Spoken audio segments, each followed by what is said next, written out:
Voltando, pessoal, agora fazer das aulas 51 e 52, ambiguidade. O que é ambiguidade? Duplicidade no léxico e na sintaxe, é o duplo sentido. Então não é mais, vamos dizer assim, a leitura da polissemia. Polissemia você identifica diferentes sentidos para a mesma palavra. A ambiguidade quer dizer, ela tem um duplo sentido, eu não consigo definir se o sentido é um ou se o sentido é outro, que o contexto muitas vezes não clareia para nós. Eu posso entender isso ou eu posso entender isso. Então eu posso ter o duplo sentido tanto no significado da palavra, como eu posso ter o duplo sentido na estrutura sintática. Então nós vamos ter aqui o que eu chamo de ambiguidade lexical. A palavra, aquela palavra, naquele contexto, pode ter duas leituras diferentes, tá? Então eu falo, caiu já várias vezes esse poema de Adélia Prado, Solar. Minha mãe cozinhava exatamente arroz, feijão roxinho, molho de batatinhas, mas cantava. Então, tanto foi trabalhado no vestibular o sentido do verbo solar, ou do nome solar, como o sentido dessa conjunção mas aqui, no sentido de se opor a uma tarefa que era rotineira, mas ela cantava para quebrar essa rotina, vinha a música. Então nós vamos ter aqui, na palavra solar, um caso de ambiguidade lexical. O solar pode ser relativo a sol, a luz solar. O solar pode ser um tipo de residência. O solar seria assim, uma espécie de uma casa mais sofisticada, né? Próxima de uma mansão. Só lar, como se eu separasse as duas, somente lar. O advérbio com o substantivo lar. Ou solar no sentido de cantar, solar uma música. Então, também foi trabalhado isso daí. Quais os significados que o aluno identificaria para a palavra solar num contexto de ambiguidade. Porque é ambíguo, quais são os entendimentos que ela poderia, vamos dizer assim, provocar. Então, a ambiguidade, às vezes, ela é problemática, o aluno deixa ambíguo porque ele não soube trabalhar o contexto, ou às vezes ela é intencional. Então aparece muitas vezes ambiguidade intencional na linguagem da propaganda, da publicidade. Então, aquela que caiu, que falava, tinha uma taça de vinho e tinha um salto alto, então eles falavam que, vamos dizer assim, era uma maneira da mulher ficar mais alta. Então, se fosse pelo contexto de tomar o vinho e ficar levemente embriagada, ou fosse o fato de usar o sapato com salto alto, que a deixaria mais alta. Aí é um tipo de ambiguidade intencional. A pessoa explora a ambiguidade para vender o produto. No caso ali era o sapato. Um outro que a gente trabalhou no curso de redação, que foi uma publicidade do carro, que falava assim, o carro, não me lembro agora qual a marca, ficou 20% mais, 20%, subiu 20%.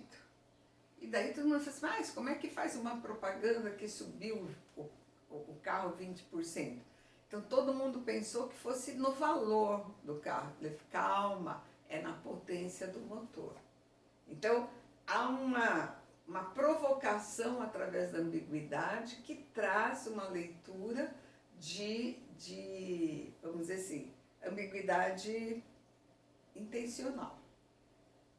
Faz parte da linguagem da publicidade explorar a ambiguidade. E outras vezes ela é problemática, porque a gente não entende exatamente o que se quis dizer com aquela palavra. O contexto admite uma ou outra interpretação. E o vestibular explora essa leitura de vocês identificarem onde existe ambiguidade, tá? Então essa daqui é na palavra, é no sentido da palavra. Vamos agora ver a ambiguidade na estrutura sintática, tá?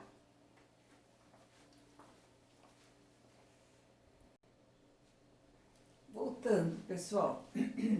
Agora a gente tem um tipo de ambiguidade que é uma ambiguidade sintática.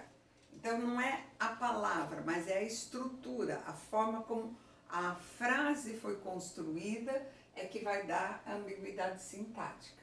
A professora da universidade que foi homenageada revelou-se competente. Aí eu pergunto, quem que foi homenageada? A professora ou a universidade? Do jeito que a frase é colocada, não dá para a gente saber. Eu posso entender, a professora foi homenageada e se revelou competente, ou a universidade foi homenageada e se revelou competente. Então, isso é uma ambiguidade problemática. Por quê? Porque não dá para saber se o antecedente do que é professora, se o antecedente do que é universidade, já que o sentido admite as duas leituras. Então, muitas vezes o vestibular pede para vocês identificarem onde existe ambiguidade, tá? Os vestibulares lá do Paraná, Londrina, por exemplo, sempre trabalham ambiguidade. A PUC sempre fala de ambiguidade. A FUVEST, o Enem, a Unesp, a Unicamp também trabalham esse sentido. Então, saibam diferenciar. A polissemia são vários significados para o mesmo termo morfológico, a mesma classe de palavras. E aqui é na estruturação da frase que de repente acontece um problema de leitura ambígua. A forma como ela foi construída admite que eu pense que professora foi homenageada e que eu pense que universidade foi homenageada. Lembrando essa questão aqui da Unicamp, comida para gato com pouca gordura. Quem? Onde que está a ambiguidade?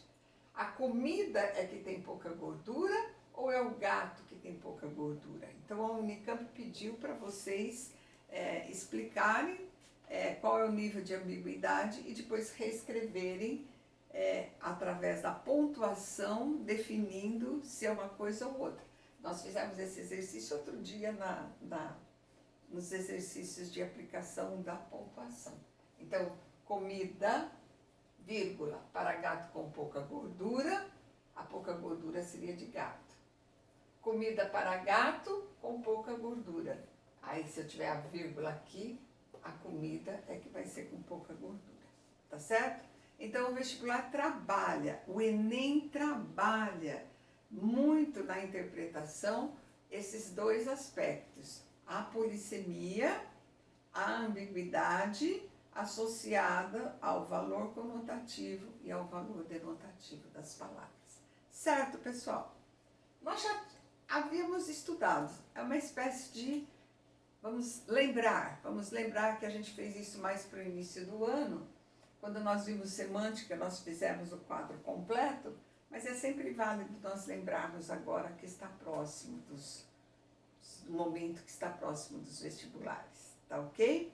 Então, nós passaremos para as atividades e se ficou alguma dúvida para qualquer aluno, vocês poderão manifestar essa dúvida.